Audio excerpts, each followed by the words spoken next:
Ya estamos nuevamente en Pensamiento Crítico a través de Utopía Comunicaciones. Bienvenidos y bienvenidas, amigas y amigos, señoras y señores. Por favor, no se olviden de interactuar y suscribirse a nuestro canal. Muchas gracias. En el diálogo de hoy vamos a conversar sobre los y las compatriotas que han salido del país en busca de mejores días, expulsados en estos últimos años y meses por la inseguridad, la falta de empleo, la precariedad económica y social de Ecuador, en fin, la falta de oportunidades. Pero también hay que remitirnos a la ola migratoria de fines del siglo pasado e inicios del presente, producto del feriado bancario y la implementación de la dolarización. Haciendo memoria, esto pasó en el gobierno del demócrata popular Yamil Maguad y del superministro Guillermo Lasso. Para abordar el tema migratorio nos acompaña en nuestro estudio Eduardo Baldión de Alianza Migrantes, quien ha sido migrante en carne propia y ahora investiga y estudia esta problemática. Más de 6.000 millones de dólares han aportado en 2024 los compatriotas que viven y trabajan en el exterior. A pesar de esa enorme contribución al Producto Interno Bruto, no han recibido atención del gobierno de Daniel Noboa y en los países de residencia han sido maltratados, especialmente en los Estados Unidos, y ahora serán perseguidos por el flamante presidente Donald Trump. Hola Eduardo, bienvenido a Pensamiento Crítico de Utopía Comunicaciones. ¿Cómo recibiste el lunes pasado, 20 de enero, las palabras del señor Trump que se apresta a perseguir y a deportar a millones de latinos, entre esos miles de ecuatorianos? Bienvenido, Eduardo. Les saludo y agradezco la invitación a este espacio que siempre da atención a reflexionar y a conocer sobre la situación de las personas migrantes ecuatorianas, tanto en el exterior como de quienes hemos regresado al país. Respondiendo a tu pregunta, quisiera mencionar que las primeras medidas, el discurso y las primeras medidas adoptadas por el gobierno del presidente Donald Trump se ajustan al guión de lo que había anunciado. En ese sentido, no hay nada nuevo, pero ello no le quita dramatismo, preocupación a las acciones que ahora ya está tomando una vez que ha asumido su segundo mandato como presidente. Durante la campaña, recordemos, y durante su primera administración, estuvieron caracterizadas por un discurso antiderechos y antimigrantes. Se culpabiliza a la migración de todos los problemas que hay en Estados Unidos, principalmente de los que tienen que ver con la seguridad, y también se señala a los migrantes como personas que están quitando oportunidades de empleo a las personas de origen estadounidense. Estas, entre otras, son falacias que no se sostienen en la realidad, que no tienen fundamento, pero que sirven para crear un clima de hostilidad en contra de la migración y se busca encontrar pretextos para, en este caso, perseguir y deportar, creando una situación que puede afectar de manera potencial a miles y miles de personas de distintos orígenes que están en Estados Unidos, incluyendo a migrantes ecuatorianos. Hay que tomar en cuenta que el propio señor Trump es migrante, sus antepasados, su esposa es una migrante, y no reconocer el aporte que históricamente han hecho y siguen haciendo los migrantes de todos los sectores del mundo a la economía y el desarrollo del país es querer tapar la realidad con un dedo. Y es más, se demuestra lo que tú dices, Eduardo, el racismo, ¿verdad? El clasismo, esa persecución.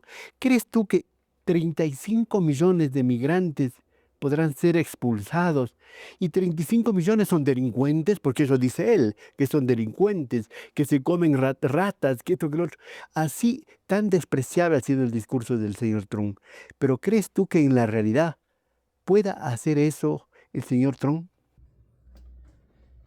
Con seguridad lo hará, no sabemos en qué dimensión, porque tiene que cumplirle a un sector del electorado que acompaña ese discurso xenófobo, racista, antiinmigrante y antiderechos. Migrantes que votaron por él, a sabiendas a lo mejor. Ecuatorianos deben haber votado, latinos deben haber votado, musulmanes deben haber votado, chinos, qué sé. ¿Cómo entender esa cosa? En el mundo actual, estimado Fernando, hay procesos sociales que son muy difíciles de comprender, como el que tú mencionas. Salve que se pueda. Trump ganó en varios estados, recordemos, con el voto latino. Eso quiere decir con el voto de muchas personas migrantes, Florida, por ejemplo. Florida, por ejemplo. Entonces, el voto migrante favoreció en la elección a Trump. Y es lógico preguntarnos por qué las personas migrantes votaron a una opción que durante la campaña había dicho claramente que tomará medidas en contra de la migración. Eso quiere decir que hay migrantes que le dieron la confianza y el voto a Trump, sabiendo que personas de su propio núcleo familiar incluso pudieran resultar afectados. Lamentablemente, habrán muchos ecuatorianos que habrán obrado de esa manera. Frente a eso, ¿qué tienen que hacer los gobiernos? Ya lo ha dicho la presidenta de México, Claudia Sheinbaum, que México no se arredra, que está preparando para recibir a sus compatriotas, pero no acepta y no deben aceptar el asunto de la imposición. Honduras, ya dijo la presidenta Xiomara Castro, que ella retirará la base militar estadounidense si es que Estados Unidos deporta. ¿Qué debe hacer Ecuador conociendo que el señor, nuestro presidente, el señor Daniel Noboa, fue a aplaudir, obviamente, a su par estadounidense, el señor Trump, y no ha tenido ningún comentario, ninguna vocería para decir qué va a pasar con los ecuatorianos? Bien, antes de responder directamente a esta inquietud, quisiera complementar una idea respecto a lo que estuvimos mencionando en la anterior intervención. Hay procesos sociales para cuya comprensión hoy no tenemos un marco conceptual teórico, instrumentos que nos permitan comprender muy bien ciertas realidades. Las ciencias sociales, la teoría política, las ciencias políticas, no alcanzan para poder comprender fenómenos que están relacionados con el comportamiento humano y que por lo tanto son más bien estudios de otras disciplinas como la neurociencia, la neuropsicología, la psiquiatría. Y son estas disciplinas las que podrán ayudarnos un poco a comprender o aproximarnos al menos a respuestas a preguntas como las que tú planteaste antes. ¿Por qué hay personas migrantes que votaron a favor de Trump? Y respecto de cuál debería ser la respuesta de los países de América Latina, que se verán afectados, muchos de ellos, por las nuevas políticas, yo quisiera destacar el liderazgo que ha asumido el gobierno de México, que convocó en días recientes a una reunión de cancilleres. Ecuador estuvo ausente. Me imagino que esto tiene que ver, No tenemos relaciones ya, pues. efectivamente, pero en un momento que es tan importante tener una posición conjunta, nosotros estamos aislados en el escenario regional. Y luego México ha puesto en marcha un programa que se llama México te abraza, que es un programa que incluye un conjunto de medidas para brindar apoyo a personas migrantes de ese país que estén en riesgo de ser deportadas o a las que sean deportadas y regresen de manera forzada a México. Ese plan comprende un conjunto de acciones de asesoría jurídica. Hay una red de más de 2.600 abogados que ha logrado tejer el gobierno de México mediante convenios con escuelas de derechos, organizaciones que defienden los derechos humanos, que están prestos para brindar apoyo, asistencia, orientación jurídica a sus connacionales. Ha generado también aplicaciones digitales, donde ha generado botones de pánico. En fin, ha habido una atención orientada a responder a esta nueva realidad. ¿Y de Ecuador qué podemos decir? Esa es la pregunta que todos nos hacemos. No ha habido hasta el momento un pronunciamiento oficial, un programa, un anuncio que nos permita conocer cuáles son las medidas, las acciones que va a tomar el gobierno ecuatoriano frente a la probable deportación de ciudadanas ecuatorianos. No conocemos.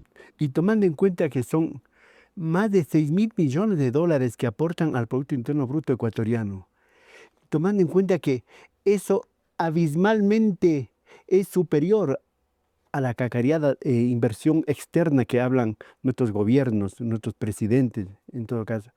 ¿Cómo puede impactar a la familia ecuatoriana? ¿Cómo puede impactar a la economía ecuatoriana si es que se diese eso y se reducen las remesas de que mensualmente llegan a nuestro país? Claro. Este año se cumplen 25 años de la dolarización, que es un fenómeno que está inevitablemente relacionado también con el gran éxodo migratorio, fruto del feriado bancario. Serán ya a lo mejor más de 100 mil millones de dólares que han aportado en ese cuarto de siglo. ¿Ah? En estos 25 años, por concepto de remesas, han ingresado al país más de 72.000 millones de dólares. Quiero decir que no hay ningún elemento del sector externo De lo que se sabe, ¿no? de lo que se sabe. Estos son los datos oficiales que reporta El Banco Central. el Banco Central.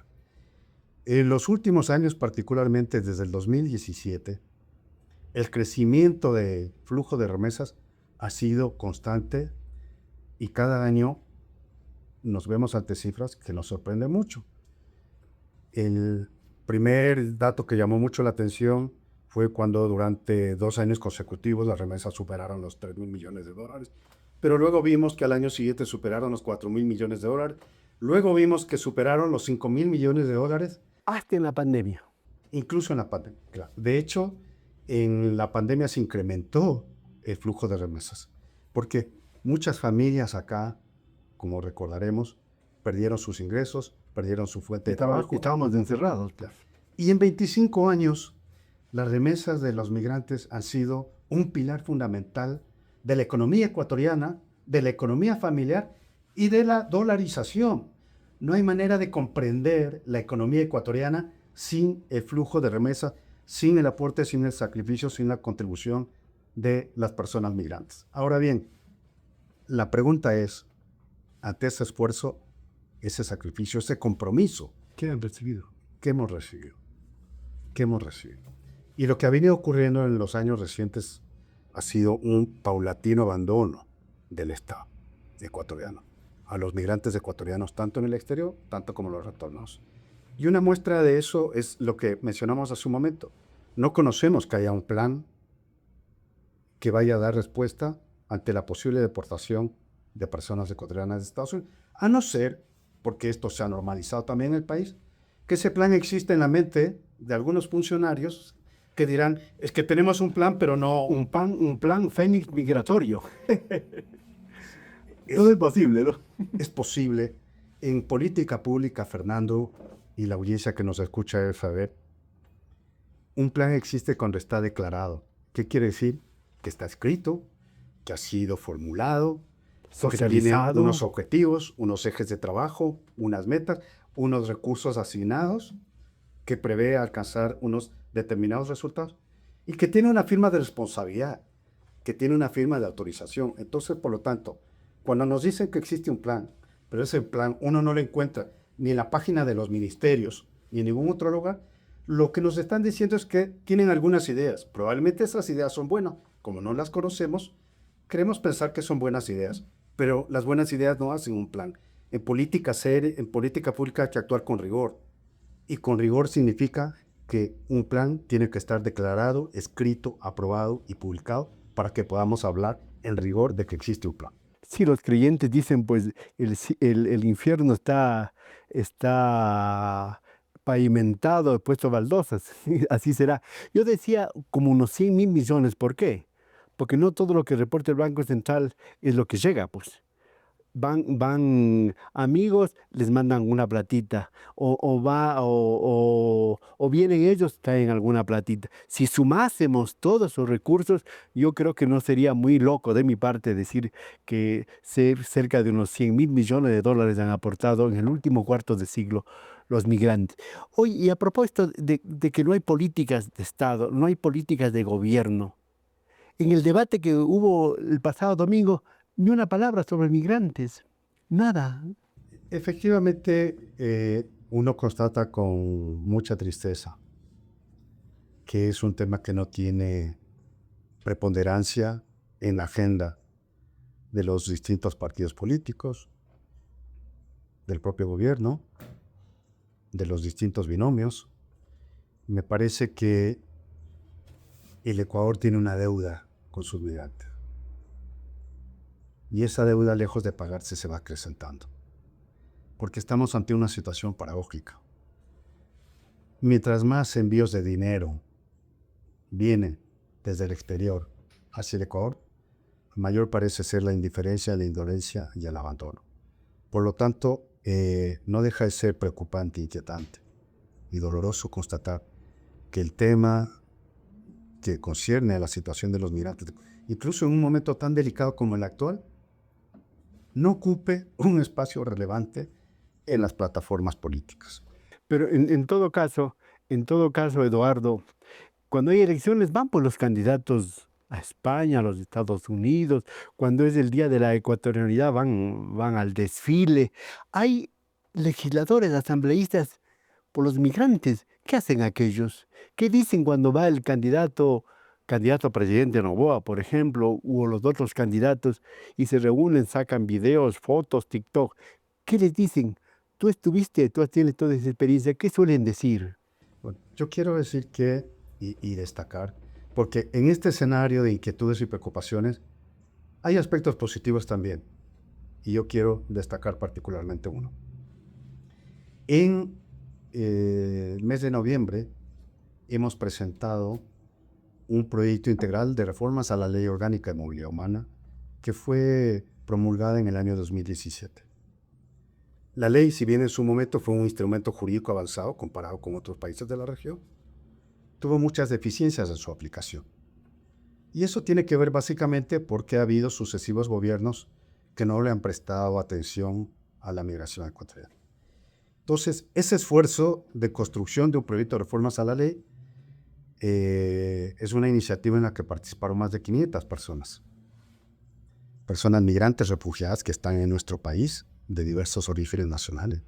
Participaron, por supuesto, también migrantes ecuatorianos que están en las distintas circunscripciones en el exterior. Participaron organismos de la cooperación internacional, asambleístas, la academia, gobiernos locales. Entonces, es un esfuerzo que vale la pena reconocer, destacar y poner en perspectiva, porque creo que es así como se tiene que construir la legislación y cómo se tiene que construir las políticas públicas. Eduardo, en esa propuesta, ¿qué se busca?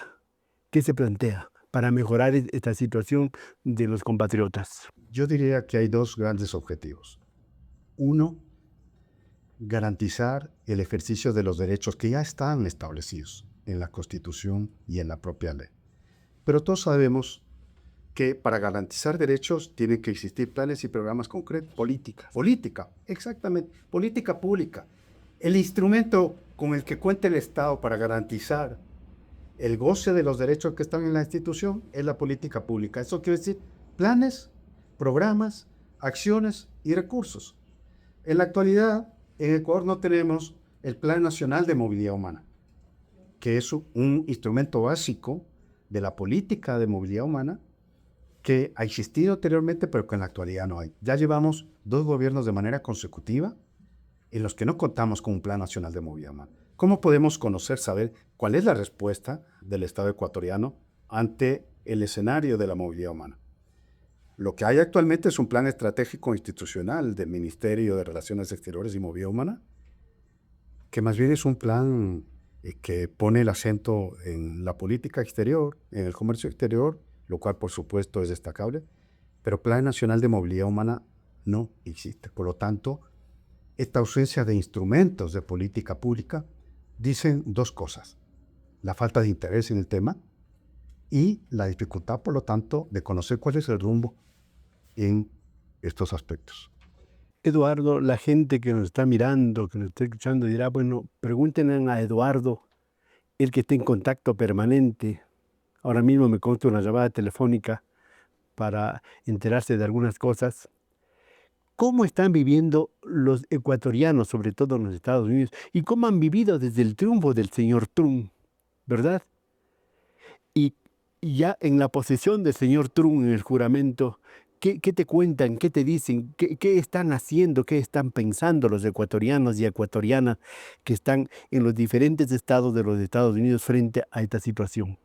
Al igual que muchas otras comunidades migrantes que están en Estados Unidos, viven la situación actual con enorme preocupación. Hay que anotar algo además que ayuda a comprender esto. Quienes están en situación irregular, quienes no tienen documentos, son vidas en la sombra, Fernando. Son personas, familias, que tratan de pasar lo más desapercibida posible para evitar contacto con autoridades que luego pudieran deportarles. Entonces, más allá de que el señor Trump cumpla o no con las medidas que ha anunciado, ya hay un resultado directo inmediato, que es un clima, un ambiente de hostilidad que se crea en contra de las personas migrantes. Esas personas que ya vivían en la sombra ven incrementada ahora su angustia, los niveles de estrés con los que viven. Y hay que anotar también lo siguiente. Se crea un ambiente en el cual, más allá de que se ejecuten o no las medidas que el gobierno ha anunciado, por ejemplo, los empleadores van a pensar 2 veces antes de contratar a una persona irregular, porque si inician las redadas a los centros de trabajo, ningún empleador va a correr el riesgo de que el día lleguen al centro de trabajo, detengan personas, porque eso es un riesgo que no querrán tomar muchos empleadores. Se crea un ambiente de rechazo a las personas migrantes y un ambiente de hostilidad, porque además esos discursos anti-inmigrantes hay quienes lo interpretan como licencia para atacar. Entonces se reactiva esa odiosa migra, ¿verdad? Eso que ha sido el terror de los migrantes ecuatorianos y de todo el mundo. La gente también, para ir terminando, Eduardo, dirá, ¿cómo se están preparando organizaciones como la tuya, Alianza Migrantes y otras organizaciones, para en el momento, primero darles un soporte, un seguimiento psicológico ahora mismo, judicial en el caso que sea necesario, en el supuesto que el señor Trump cumpla la promesa de hecho en campaña y ahora ya cabalgado en la Casa Blanca? ¿Qué piensan hacer ustedes? ¿Cómo están trabajando para dar, en la medida de lo posible, auxilio, asesorías, seguimiento, apoyo a los compatriotas y a las compatriotas que ahora mismo deben estar, como tú cuentas, desesperadas y esperando a lo mejor el golpe del señor Trump? Claro, tengamos en cuenta que hay, por ejemplo, estados como Missouri que han ofrecido pagar $1,000 a cada persona que denuncie a una persona en situación de migración irregular. Imaginémonos por un momento la angustia, el temor que eso significa para las personas migrantes. Y luego conviene tener presente también que esas medidas que se han anunciado no solo afectarían a personas que están en situación irregular, porque incluso el gobierno ha anunciado de Los, impulsar los hijos nacidos, por ejemplo, no sean reconocidos. sí, o a personas que han accedido a una situación regular a través de distintas vías humanitarias que hay, como el parole, por ejemplo. Hay muchas personas que en los últimos o en los años recientes han podido ingresar a Estados Unidos bajo esta figura de parole, que es una de las vías humanitarias que existe para ingresar de manera regular a Estados Unidos. ¿Cómo nos preparamos nosotros? Primero hay que decir que la responsabilidad es del Estado. El gobierno no puede eludir su obligación y su responsabilidad en este caso, y esperamos que pronto haya algún anuncio oficial, un plan concreto, un conjunto de acciones que vayan que ayuden a prepararnos para una eventual ola de deportaciones de ecuatorianos hacia nuestro país. En nuestro caso, lo que nosotros hacemos es mantener diálogos, coordinación con organizaciones de derechos humanos en Estados Unidos que brindan asistencia humanitaria, asesoría legal, para que referenciar casos o para que las personas puedan tener información de a dónde acudir en caso de verse en esa situación. Y lo segundo que es muy importante es dar a conocer cuáles son los derechos que tienen las personas. En cualquier situación más, cuando hay una amenaza como la que viven en estos tiempos las personas migrantes, es muy importante la información sobre cuáles son los derechos y cómo actuar ante una eventual situación como es. Esto mismo debería, por ejemplo, ya los consulados de Ecuador en Estados Unidos. No sé si lo estaban haciendo porque, como reitero, no conocemos su plan de acción. Deberían estar haciendo una campaña efectiva entre la comunidad ecuatoriana de informar cuáles son los derechos, a quién acudir, en qué momento acudir, en caso de una detención para deportación. Ojalá el señor hermano de la señora presidenta del Consejo Nacional Electoral, que es cónsul en Queen, esté haciendo algo de eso. ¿Ah? Es una recomendación que le hacemos.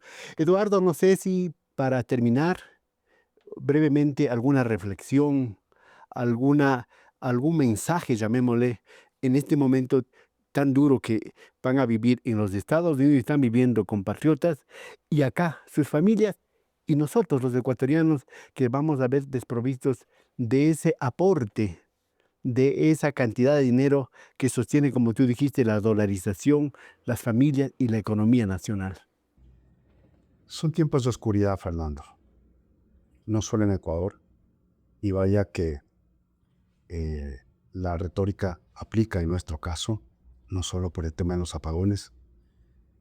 Vivimos tiempos de oscuridad en Ecuador, pero más allá de Ecuador también, porque van ganando en el mundo espacio y posiciones de poder una serie de fuerzas políticas que lo que plantean es retrocesos civilizatorios. Un discurso como el de Trump pone en cuestión una serie de avances que hemos tenido la humanidad en términos civilizatorios. Por ejemplo, reconociendo cuál es el papel de la mujer en nuestras sociedades. Son un sector que también se ve ahora amenazado en sus derechos. Hay también un ataque hacia las mujeres.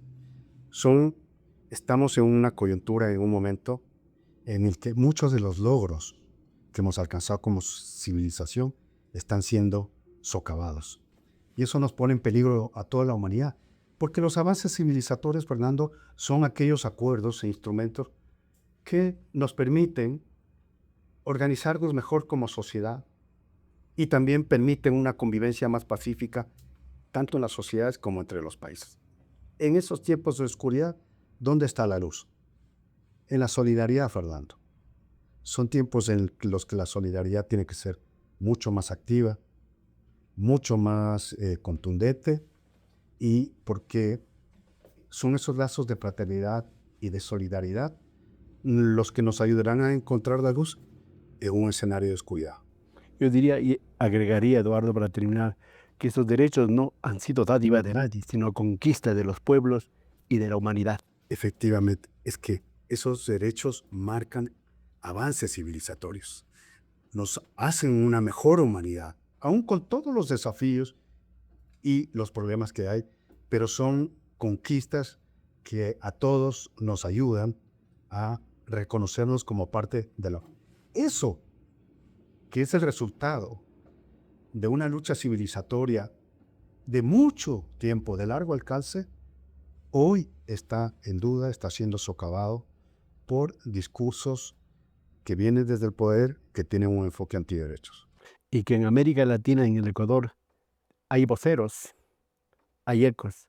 Hay que estar pendiente de todo eso. Eduardo, gracias por haber estado aquí en Pensamiento Crítico de Utopía Comunicaciones, este día para hablar de un tema tan sensible, tan importante. Y como decía Eduardo, hay que hacer de la solidaridad un compromiso y una bandera. Señoras y señores, gracias por estar con nosotros y seguiremos hablando de este y de todos los temas que nos importa, porque está en juego nuestros derechos y la humanidad misma. Hasta pronto.